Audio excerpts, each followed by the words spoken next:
এ দেশটাকে শ্রীলঙ্কা প্রায় বানিয়ে ফেলেছিল এদেশের কিছু বুদ্ধিজীবী যারা বিএনপির সমর্থক।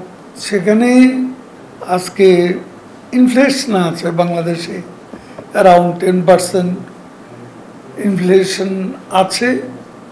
আমরা যেটা সত্য সেটা আমরা চাপা দিয়ে আমাদের কোনো লাভ নেই। তবে আমাদের আন্তরিকতা আছে, চেষ্টা আছে। মূল্যস্ফীতির জন্য ঈদের আনন্দ একেবারে ম্লান হয়ে গেছে, এটা তো বাস্তবের ছবি না। গতবার পুরো ঈদুল আজহায় কোরবানি হয়েছে 3 লাখ, এবার প্রথম দিনেই 1,41,00,000 ছিল, এবার প্রথম দিনে 3 লাখ বেশি হয়েছে। তাহলে মানুষ এই মূল্যস্ফীতির মধ্যে কোরবানি করার যে সংখ্যা, এটা তো অনেক বৃদ্ধি পেয়েছে। এখনো আরো আজকের দিন, আগামীকাল এই 2 দিনেও কোরবানি করার সুযোগ আছে।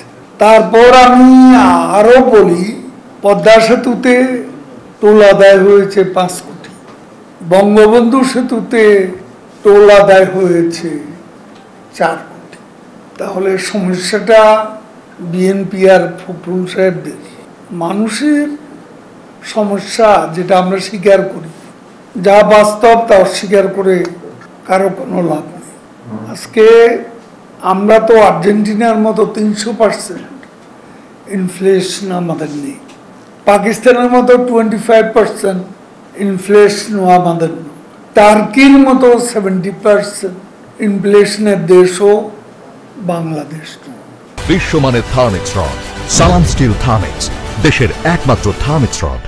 এত প্রপাগান্ডা, এত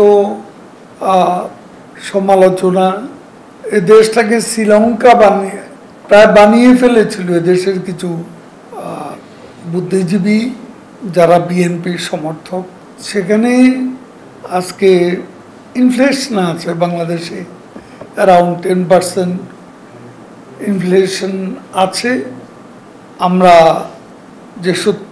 যেটা সত্য সেটা আমরা চাপা দিয়ে আমাদের কোনো লাভ নেই। তবে আমাদের আন্তরিকতা আছে, চেষ্টা আছে। প্রতিকূল এই পরিস্থিতির মোকাবিলার জন্য প্রধানমন্ত্রী বঙ্গবন্ধু কন্যা শেখ হাসিনা অবিরাম প্রয়াস চালিয়ে যাচ্ছেন। অতীতের ভুল ত্রুটিও সংশোধন করার মানসিকতা আমাদের প্রধানমন্ত্রীর রয়েছে, আওয়ামী লীগ সরকারের সে মানসিকতা আছে।